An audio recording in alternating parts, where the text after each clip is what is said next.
Vamos lá, Sakamoto, como é que você vê aí essa reclamação, esse cartaz que é colocado num restaurante? É culpa do Bolsa Família que não aparece funcionário interessado a ocupar vagas em restaurante?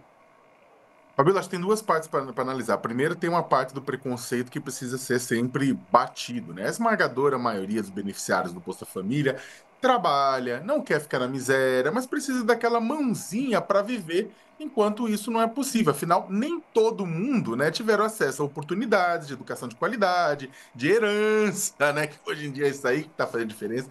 E a transferência condicionada à frequência escolar e a vacinação eleva a qualidade de vida. O Bolsa Família é um programa bem desenhado exatamente para melhorar a qualidade de vida, né? Ah, mas tem gente que prefere viver na pobreza, recebendo benefício ao invés de melhorar de vida. Sempre tem chinelo velho para pé cansado, mas isso aí é o mínimo do mínimo do mínimo. Só que aí que tá, muitos políticos de extrema direita, principalmente nos últimos anos, pegaram esse mínimo do mínimo, como o próprio Jair Bolsonaro fazia, e colocavam isso como um padrão, como a massa. Olha, quem recebe Bolsa Família não quer trabalhar, né? E aí o que aconteceu? Qual que é o problema de políticos populistas falarem groselha em cima de dados que eles distorcem? Porque depois setores da economia, sejam eles do serviço e do comércio, sejam da construção civil, acabam adotando isso. Esse cartazinho que está aí, ele se conecta, por exemplo, com declarações de líderes, de donos de empresas da construção civil recentemente, que exatamente fizeram uma crítica ao Bolsa Família, porque por conta dele estava difícil conseguir mão de obra.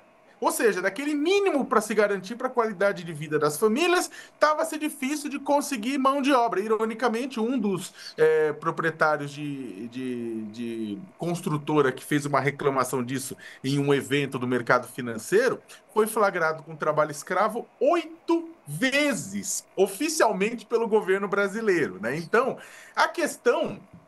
E aí você quer fazer uma discussão? Vamos fazer uma discussão. Né? Você tem o quê? O Brasil chegou a 6,5% no mês passado de desemprego. Ou seja, está com desemprego baixo. Né? Isso significa o quê? Um aumento na pressão por salários melhores para executar determinadas atividades que são especializadas, como construção civil, ou algumas atividades de garçom é uma atividade especializada. Então, isso demanda, isso tem inflação sobre o salário. É claro, porque quando está quase na situação de pleno emprego, você tem uma pressão por salários melhores. E aí você tem determinadas atividades econômicas no Brasil, aí tem que discutir caso a caso, mas tem determinadas atividades na construção civil ou mesmo no comércio em que se paga historicamente muito pouco. E aí o leitor que falou do salário mínimo é verdade.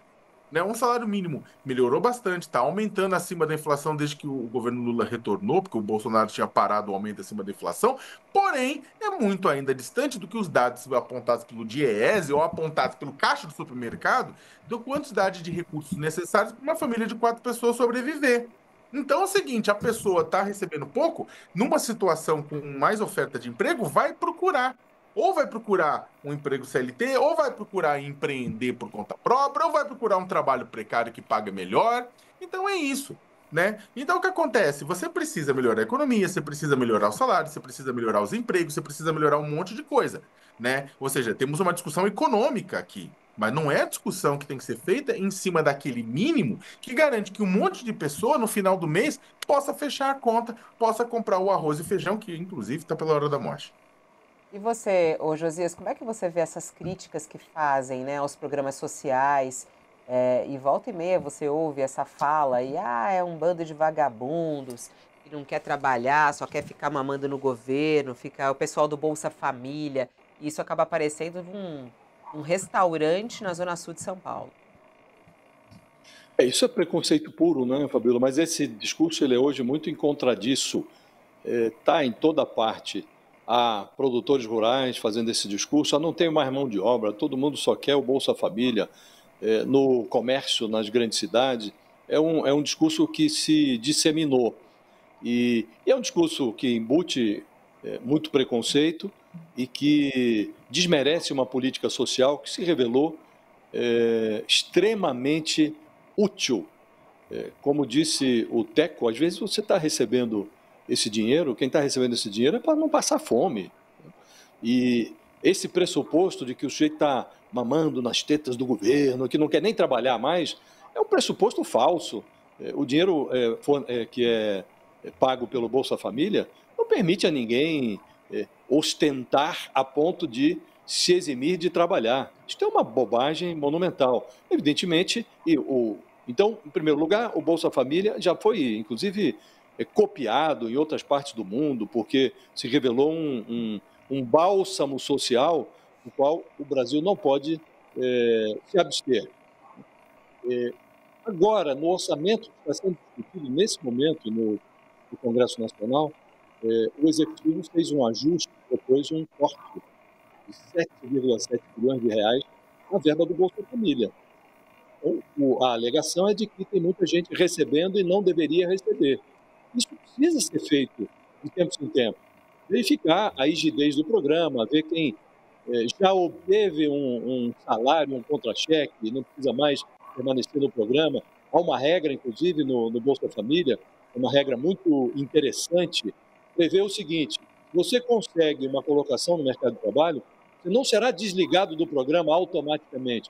Há um período de transição, porque você pode ser contratado por um período de experiência, ali na frente ele vai ser demitido de novo. Então, há um período, justamente para estimular a pessoa a buscar uma posição no mercado de trabalho. Então, a clientela do Bolsa Família é informada. Você não vai ser desligado se conseguir um emprego com carteira assinada. Nós vamos observar, tem um prazo de transição. Se essa inserção no mercado de trabalho se revelar sólida, perene, aí sim a pessoa é desligada para que outro entre no lugar. Então, isso precisa ser feito. Agora, é preciso observar, Fabíola, que normalmente quem faz esse discurso está fazendo uma leitura eleitoral do programa. Não é assim com o Bolsonaro. O Bolsonaro sonhou transformar o que ele chamava, quando era deputado federal, o cabresto eleitoral do PT. Ele sonhou converter esse cabresto eleitoral numa nova coleira, numa versão bolsonarista. Ele aumentou o valor mínimo do Bolsa Família, elevou o número de famílias contempladas, avacalhou o programa, eliminando as contrapartidas, cartão de vacinação, comprovante de que os filhos da família estão matriculados regularmente na escola, tudo isso ele eliminou. Ele imaginou que ia trocar um cabresto pelo outro. Era cabresto do PT, agora vou trazer para o meu cesto de voto. Fez lá mudanças que foram concebidas ali em cima do joelho, trocou a filosofia social do programa pelo populismo eleitoral dos mais voraz. Fez isso tudo no pressuposto de que transformaria esse novo programa num outdoor da campanha. E pesquisas feitas na ocasião, inclusive pelo Datafolha, mostraram que a maioria dos beneficiários do Bolsa Família votaram contra o Bolsonaro. E agora as pesquisas estão informando que também o Lula perde votos, está impopular naqueles nichos do eleitorado que eram tradicionais eleitores dele.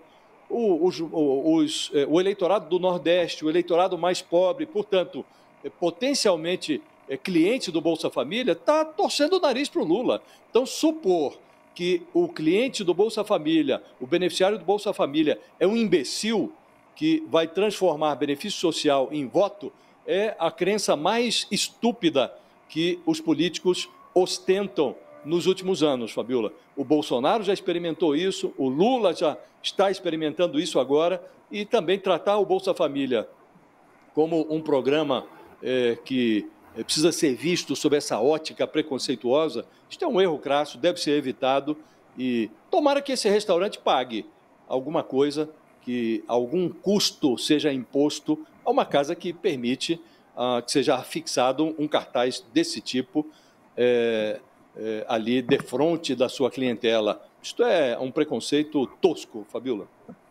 Aí, ó, todo mundo reclamando. O pessoal tá aqui no chat, nossa senhora.